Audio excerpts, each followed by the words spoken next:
Welcome to bird media. నేను వైష్ణవి. తమిళనాట cinema రాజకీయాల అనుబంధం కొత్తది కాదు. కానీ ఆ అనుబంధాన్ని అడ్డు పెట్టుకొని ఒక మహిళా నటిని లక్ష్యంగా చేసుకొని వ్యక్తిత్వ హననం చేయటమే ఇప్పుడు పెద్ద చర్చకు దారితీస్తాను. దశాబ్దాలుగా స్టార్ హీరోయిన్గా వెలుగుతున్న త్రిషా కృష్ణన్పై వరుసగా వస్తున్న రాజకీయ వ్యాఖ్యలే ఆగ్రహాన్ని రేపుతున్నాయి. సినిమా గ్లామర్, రాజకీయ శక్తి మధ్య ఉన్న సన్నని గీతను దాటుతూ కూడా కొందరు నేతలు చేస్తున్న ఆరోపణలు ఆమెను అనవసర వివాదాల్లోకి లాగుతున్నాయన్నట్లుగా కూడా తెలుస్తోంది. అయితే గతంలో సేలం వెస్ట్ మాజీ ఎమ్మెల్యే ఏవి రాజు చేసిన వ్యాఖ్యలు తీవ్ర విమర్శలకు గురయ్యాయి. కువాత్తూరు రిసార్ట్ రాజకీయాల సమయంలో ఒక కీలక నేత కోసం త్రిషను తీసుకొచ్చారంటూ ఆయన కొన్ని ఆరోపణలు చేశారు.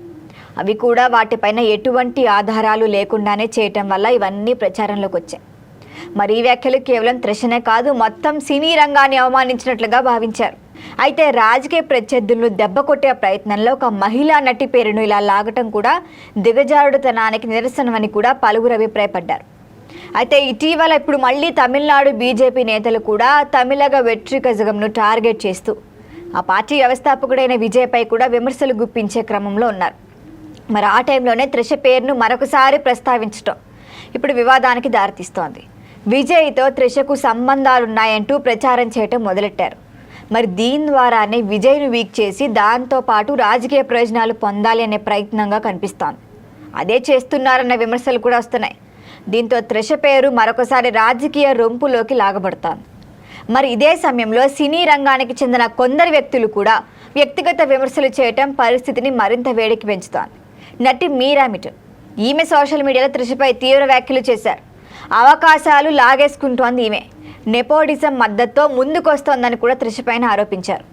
ఇక నటుడు మన్సూర్ అలీ ఖాన్ ఒక సినిమా సందర్భంగా చేసిన అసభ్య వ్యాఖ్యలు కూడా మహిళా వ్యతిరేకతకు ఉదాహరణగా నిలిచాయి. ఒక చిత్రంలో త్రిషతో రేప్ సీన్ ఉంటుందని ఆశించా అని చెప్పడం కూడా అప్పట్లో తీవ్ర నిరసనలకు దారితీసింది. ఇక తమిళ రాజకీయాల్లో సినిమా రంగం ఎప్పుడూ ప్రభావవంతమైందే. అయితే గతంలో నటీమణులను కూడా గౌరవ నేతలుగానే ఇప్పుడు రాజకీయ పబ్బం గడుపుకోవటానికి వారిపై ఆరోపణలు చేయటం సమాజాన్నే కలవరపెడతాను. ఒక మహిళా నటిని రాజకీయ ఆయుధంగా ఉపయోగించడం ఎంతవరకు సమంజసం అన్న ప్రశ్నలు కూడా తలెత్తున్నాయి. సోషల్ మీడియాలో కూడా త్రిషకు విస్తృత మద్దతు లభిస్తాను. ఇక ఇలాంటి వివాదాల మధ్య త్రిష ధైర్యంగా నిలబడుతూ తన గౌరవాన్ని కాపాడుకునే ప్రయత్నం చేస్తున్నారు. వ్యక్తిగత జీవితాన్ని రాజకీయాల్లోకి లాగటం తగదని, మహిళలపై ఈ విధమైన దాడులు ఆగాలని పలువురు ప్రముఖులు కూడా అభిప్రాయపడుతున్నారు. ఇక సినిమా రాజకీయాల మధ్య సంబంధం ఉన్న ఒక వ్యక్తి గౌరవం దెబ్బకూడదనే చర్చ ప్రస్తుతం తమిళనాట ప్రధానంగా మారింది. మరి వీటిపైన ఎప్పటికీ ఫుల్ స్టాప్ పడుతుందో చూడాలి. దీనిపైన మరిన్ని అప్డేట్ల కోసం చూస్తూనే ఉండండి బర్డ్ మీడియా.